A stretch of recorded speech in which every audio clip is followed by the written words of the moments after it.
What a nice young man. Isn't he, Granny? I couldn't have put it better myself.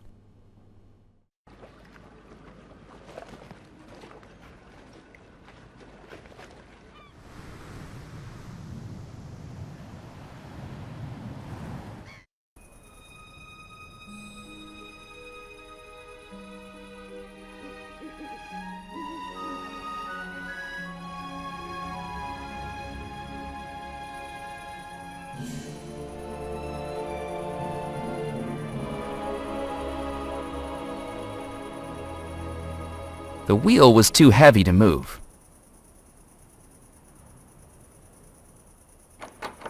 The knot was tied so tightly I couldn't loosen it. The cow skull was out of reach, high up on the gable.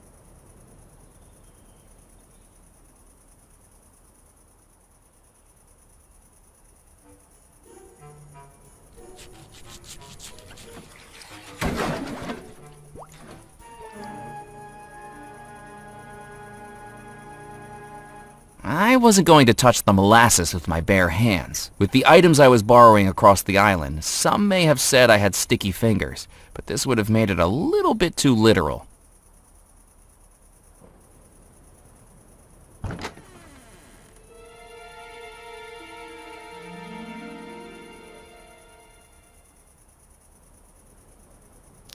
I reached up to the cow skull and dislocated its grisly jaw.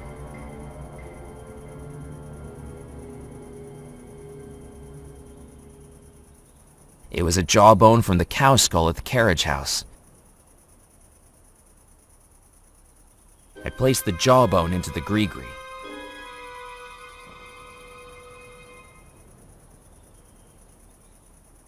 It was a small leather pouch with a drawstring used for magic spells. I'd marked off the ingredients I'd found on the manuscript.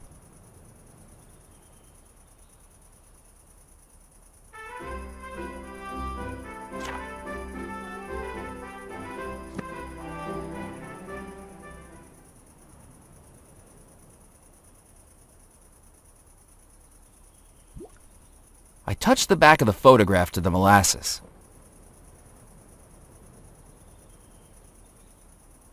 Thanks to the stickiness of the molasses, the photograph adhered nicely to the captain's license.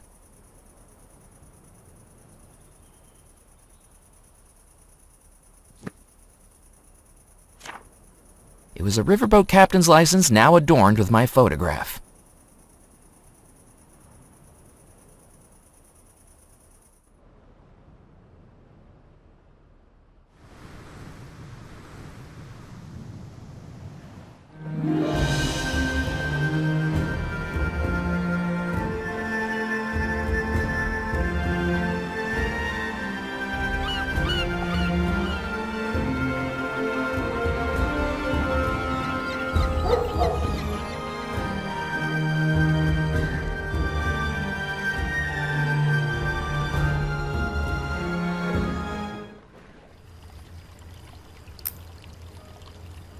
Good evening. He looked past me like I was invisible, as though if he ignored me hard enough, there was a chance I'd disappear. I said good evening? I'm sorry. I didn't realize you were talking to me. There's no one else here. Wishful thinking on my part. Have you taken a wrong turn, sir? I'm just having a look around. Well, make it a quick one, and I shall need to know your name. Murphy McCallan, and who do I have the pleasure of speaking to? My name is Felix Greer, maitre d', bartender, and acting manager of the Captain's Club. When Mr. Perkins has the night off. What is this place? This, sir, is the Captain's Club, a private members club for current and retired sea and riverboat captains. We are highly exclusive. Are you a captain? He asked with a smugness that told me he already knew the answer. I thought not. Then may I recommend a swift exit? You'll find a convenient egress to your starboard side. If you like, I can give you a good swift kick in the right direction, sir. And don't feel a need to stop walking until your ankles get soggy. What makes you think I'm not a captain? For one thing, you lack the grizzle, the crustiness, the essential R of a captain. How do I get those? Years of exposure to saltwater and a sullen, uncooperative crew, I should think. You even have a boat. Actually, I did have one earlier this evening, but an alligator fell on it. Admittedly, it was only 3 inches long. It isn't the size that matters, sir. It's the motion of the ocean. Tell me, have you ever captained a three-rigger through a tropical typhoon? Have you ever run the rapids of the Mississippi without hitting a single reef? Wind in your sails? Fire in your furnace? Waves beneath your keel? Have you? Well, it's a little complicated. In what way? I get seasick. I'm looking for the lost treasure of Belmore Manor. Oh, goody! Another young adventurer seeking fame, fortune, or some combination of the two. Just the local color Dead Nettle has been lacking. What do you know about the lost treasure? Do you think you're living in a storybook? Weathered maps, talking parrots, X marks the spot? Grow up, you silly boy. Captaincy is a noble skill that doesn't need to be trivialized with childish tales of lost treasure. You must have some thoughts on the disappearance. On moonlit nights, when the waves crash against the rocks, the captains of this club trade yarns about this very mystery. Did you know Abigail Belmore's fiancé was a sailor who worked on the ships? Some of the old boys here even worked with him. They say he loved her, as true as a captain loves the sea. But she was a temptress, a siren.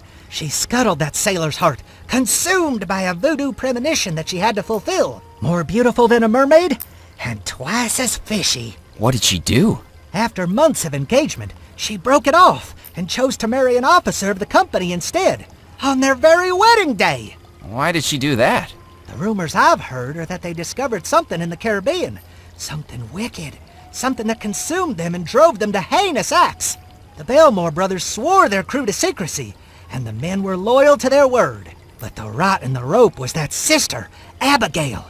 People say that whatever they discovered took hold of her. With the sailor's broken heart and the officer's resources, she was about to unleash something terrible. Until the disappearance halted her evil plans. Do you think that's true? Of course not. It's all nonsense. But the captains do love to outperform each other with such tales on a dull evening.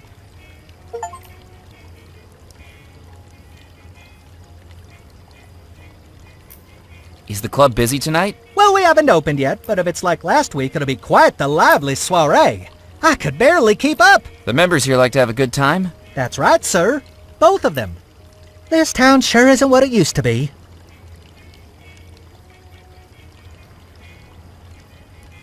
Is there any way to prove I'm a captain? You might show me your captain's license. As I'm sure you know, the state of Louisiana requires all captains of both river and sea to carry one. But don't try to foist off a fake on me. Last week we had someone present a license with a photograph distinctly unlike their contemporary appearance. The photograph was clearly of someone a good deal older than them, with more facial hair, and most importantly, one less eye.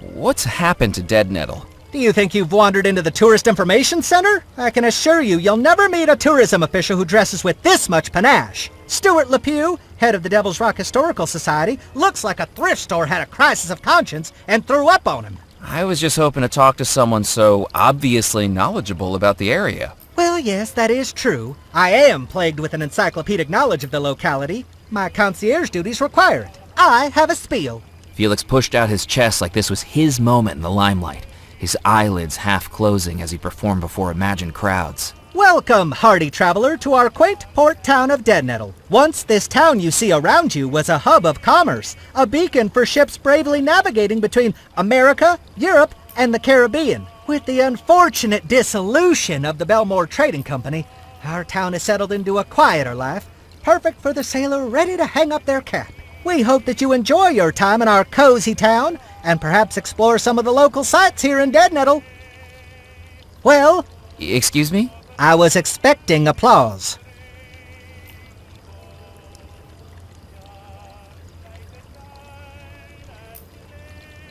Ned told me he sells fish to you.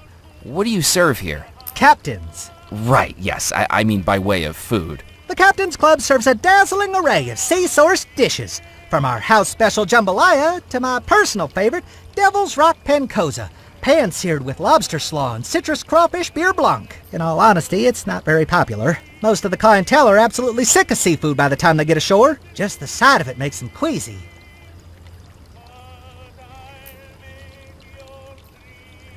What about drinks? Listen, if you're from the Prohibition Bureau, we've cleared all of that up with Officer Moe. Fines were paid, items changed hands, and now we're clear. I'm not from any Prohibition Bureau. Then forget I said anything. The Captain's Club is strictly teetotal, in line with federal law. Now, if certain members wish to bring in their own medicinals, then we're happy to provide the accompanying aids. Ice, tonic, mixers, and the like, but we serve no alcohol on the premises. You know, I quite like being out at sea. Oh, really, sir?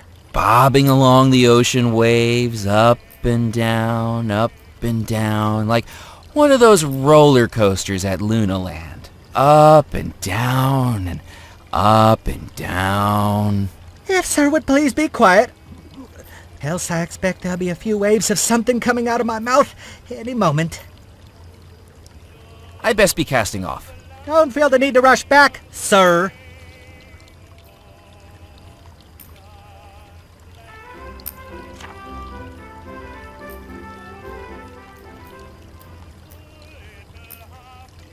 My credentials.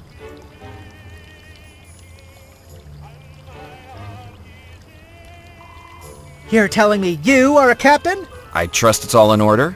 I thought you said your name was Murphy McCallan.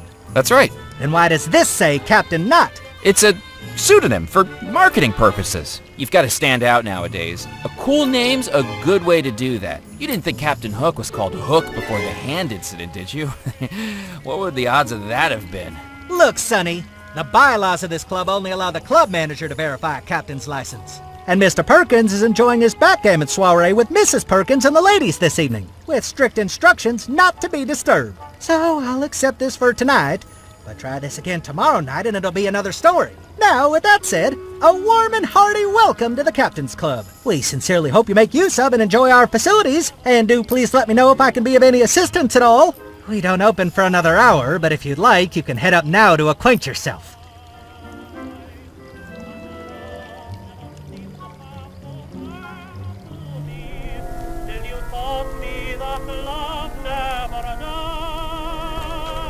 The cabinet was locked. While I was trapped on Devil's Rock, a map of the world wasn't going to be much use to me. I considered playing a game, but the lack of balls and cues was going to be a roadblock. I picked up the cube of billiard chalk from the edge of the table.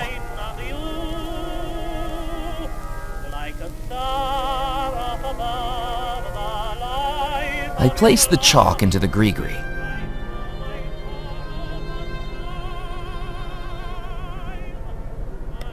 The switch seemed to control the ceiling fans.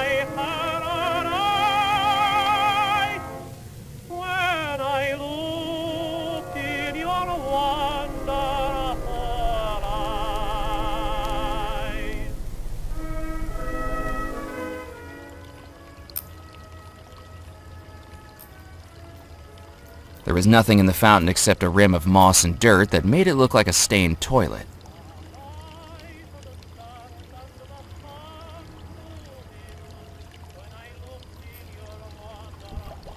I filled the bottle with water from the fountain.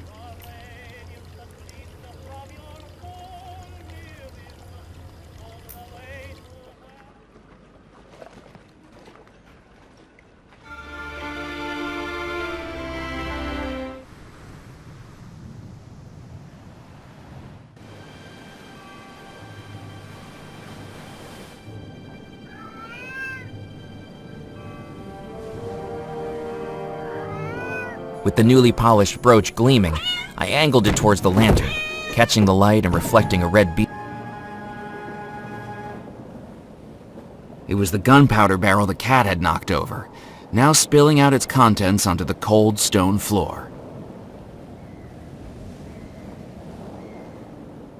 I took a handful of the spilled gunpowder.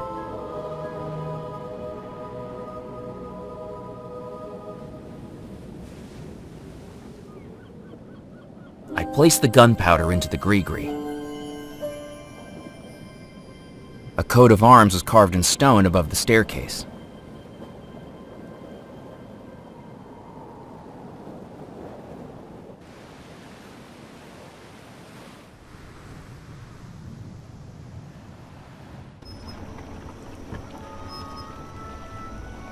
It was a ramshackle chicken coop with infrequent clucks emanating from within.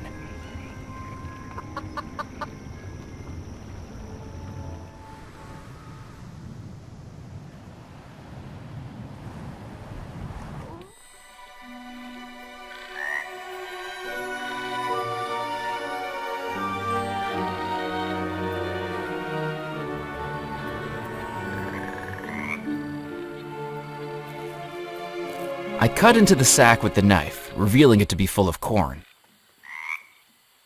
I took the corn from the sack.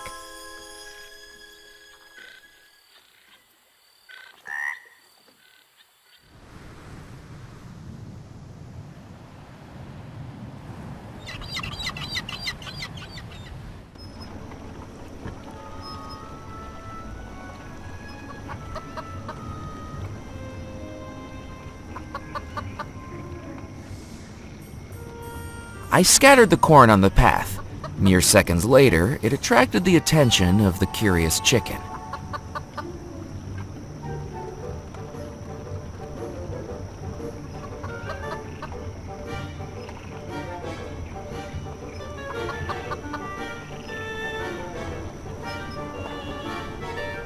If the chicken didn't want me to touch it, perhaps a blast of air could do the trick.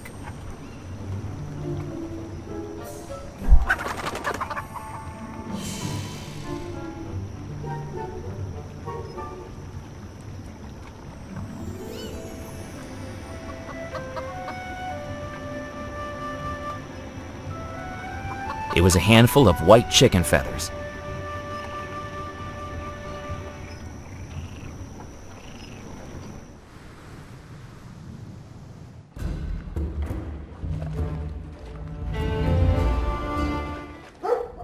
Anything to report? I'm keeping my eyes open.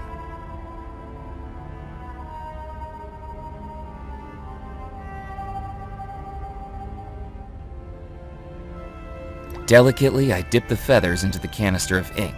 When they emerged, they were dyed jet black.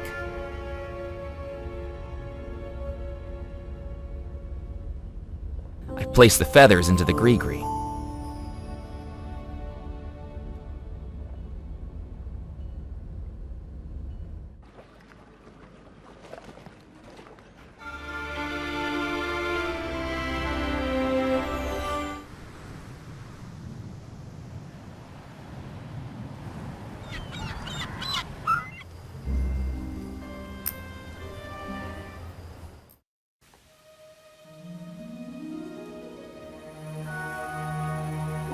A scruffy-looking man was working away within the remnants of a shack. He looked like the kind of guy who would pass for a scarecrow if he stood still long enough.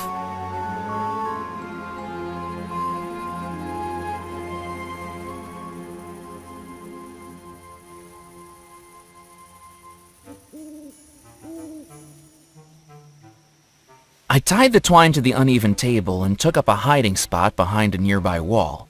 It was time to wake the dead. Hello? Hello? Why is it so dark in here? Huh? Who's that?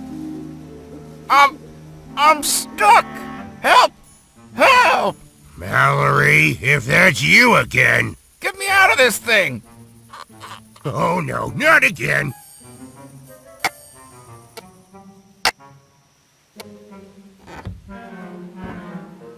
Mister, are you okay? I'm so sorry. I was told...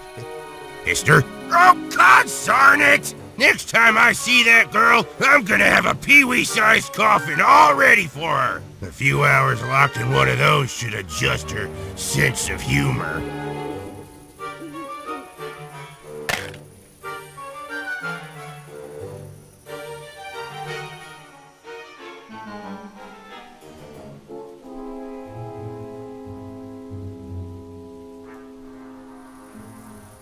Searching the dead man's body was not something I wanted to do. Now that I'd looked upon the lifeless face of Comptroller Grimes, it didn't feel appropriate to give his coffin a wiggle.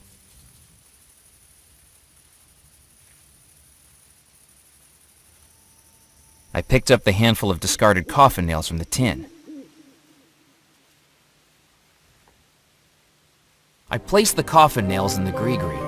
I'd done it. All 7 ingredients for the summoning spell. Now I needed to head back to the Spirit Queen.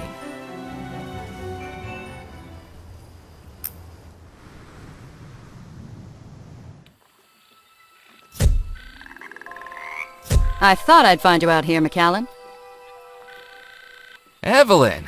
Lovely to see you out in the bayou again. This'll be the last time, McAllen, I'm not your secretary.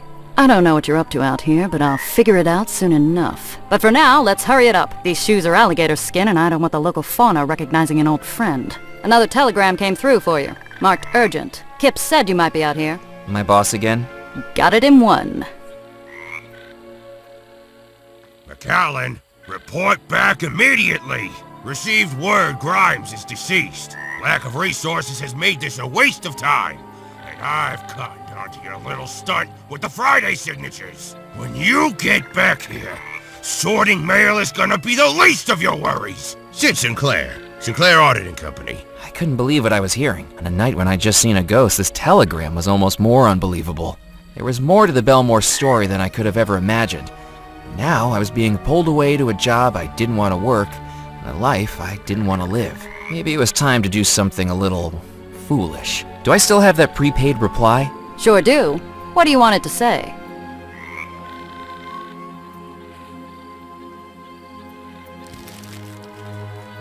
Tell him I quit. I couldn't believe what I'd done. I'd quit my job and opened the first chapter in my own adventure. But without a job, I didn't have a salary. Without a salary, I wouldn't have a place to live. And it suddenly became more important than ever that I find that treasure. For me this time. Murphy, have you found all 7 ingredients? I have. Wonderful! Now it is time for the final step. Out of the darkness, the sadness, the fear, I command you, my servant, now to appear.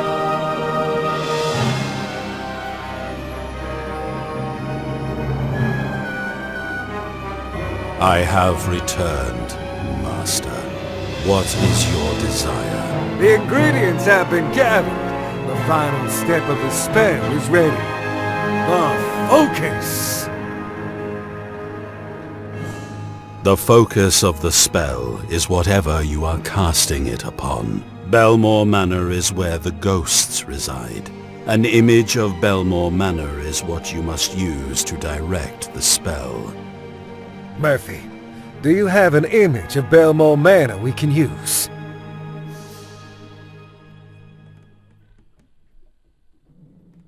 Yes, Murphy, that will work. Place it inside the gree-gree as the final ingredient.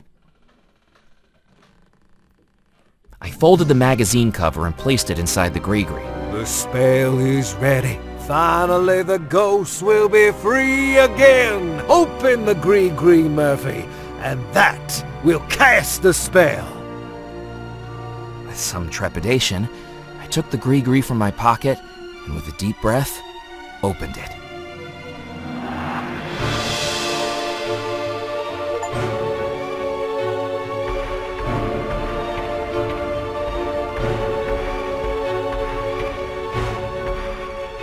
At last, I am free. Servant, what's happening? I was never your servant. I am your master. You shall do my bidding, I command you. Foolish mortal. You have served your purpose. No longer do I need to manifest as an ephemeral specter. Now my true spirit form is freed. Loa, do as I say. You are of no more use to me.